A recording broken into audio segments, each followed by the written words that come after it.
again, to repeat to review part of what we covered last week, this new version of the Shoshinge Wasan was made particularly for, well, in 2 years they'll be having the 750th memorial for Shinran Shonin, our doctrinal founder.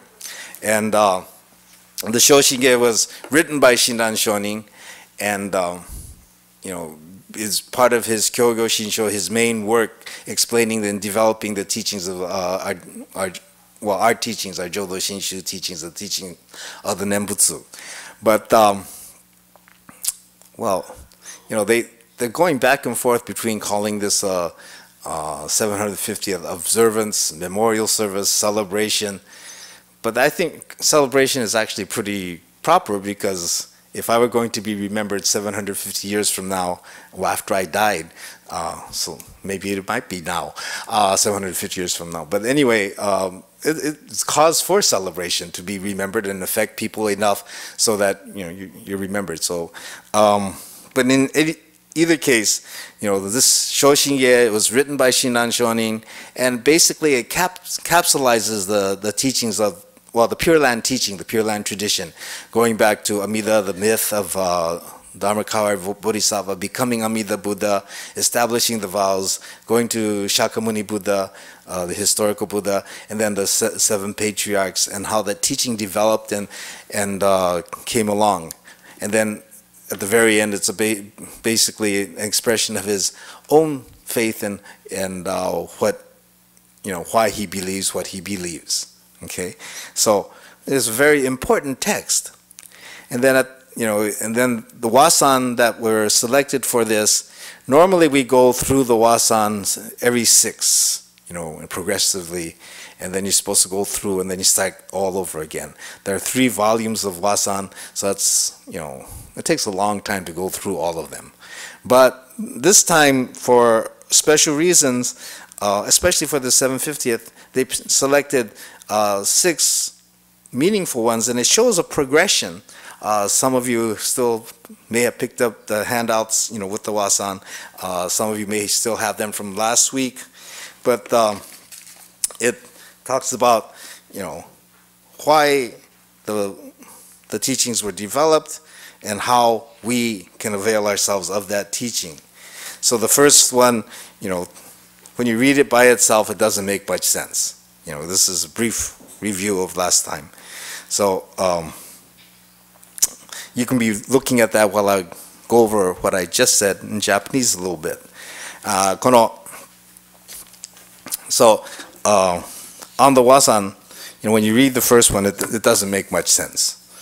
Just because he saves the sentient beings doesn't seem to be much of a reason to be called Amida.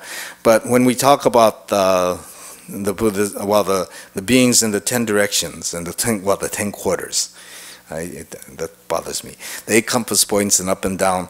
It refers to everywhere, anywhere, and at any time. When we talk about directions, we often, in English, we don't think about time. But the directions, the worlds, are all, you can't have here unless you really think about it. You can't be here unless you say unless you really mean here and now, right? Because here may not be here later. Here and now is the part that's important. Together they're important. It's understood, but it's very rarely expressed in English. In Buddhist thought, it's always together. Here, now, anywhere, anytime. That time part is the part that's important. And because of that, Amida, the Buddha of infinite life and infinite light, timeless and space, boundless, is everywhere. And that's why we refer to Amida, the Buddha of infinite life and infinite light, infinite time, infinite space. So that's why that name comes out. And then the second one, again in review, is my eyes being hindered by blind passions I cannot perceive the light that grasps me, yet the great compassion without tiring illumines me always. Because of our egos, because of our passions, we can't see what's happening around us. But even then, things are working for our sakes. So, and then the third one, only with the diamond-like Shinjin can we, living in the evil world of the five defilements, completely abandon birth and death forever and reach the pure land of naturalness. Because of the concept of the last stage of the Dharma, there are different ways of counting it, but the age of the right Dharma, it goes up to 500 years after the historical Buddha passed away. And then you have the period of the semblance Dharma, which sometimes it's 500, sometimes they say it's 1,000 years after that period. So, and this is when the right Dharma is when everything is conducive for attaining enlightenment. The teachings, the teacher, and the people are there so that so that they can attain enlightenment. In the semblance Dharma, the second period, the teachings are still true.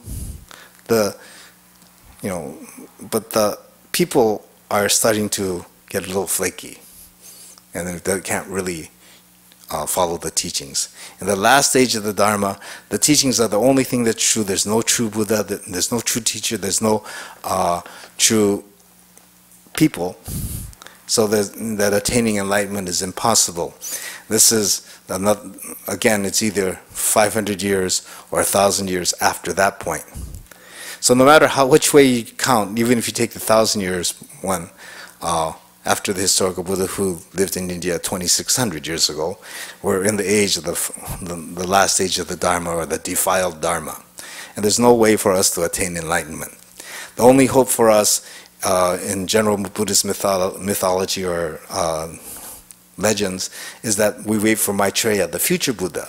And the future Buddha will come out and create a new age of the right Dharma. In our Jodo Shinshu teaching, in Shinran's teaching, the person of Shinjin, the person with true faith, has enlightenment equal to that level of the future Buddha Maitreya. So one way of looking at this is that that we need to take it upon ourselves to become the next future Buddha, all right, and bring back the age of the right Dharma. And the only way that we can do this within this age is to accept the fact that the interdependence is working on us, and all these causes and conditions are working on our lives to make it possible for us to live and to be, and to even think about or imagine reaching a level of enlightenment. And then the fourth one, entrust yourself to Amida's primal vow through the benefit of being grasped, never to be abandoned. All who entrust themselves to the primal vow attain the supreme enlightenment. Basically, this is restating what was just said, that is emphasizing, for emphasis, is saying that in this day and age, there's only the path of faith that's possible for all of us. Well, this next one is the one that takes time. We only got 5 minutes. Maybe I can stretch this out to 3 weeks. Now, to give you a little background, and I'll go into more detail, the concept of echo or merit transference or directing a merit, is important in Mahayana Buddhism. Okay, the Bodhisattva ideal, for those of you who may not know, the Bodhisattva ideal is based on the historical Buddha. And some of you have heard me give this example before, but the Bodhisattva is one who puts off his own enlightenment, his or her own enlightenment, so that others can be saved. With the historical Buddha, Shakyamuni, what set him apart was not only attaining enlightenment, but deciding to teach. Others may have attained the same enlightenment before him, but we don't know about him or them because of the fact that the teachings haven't remained.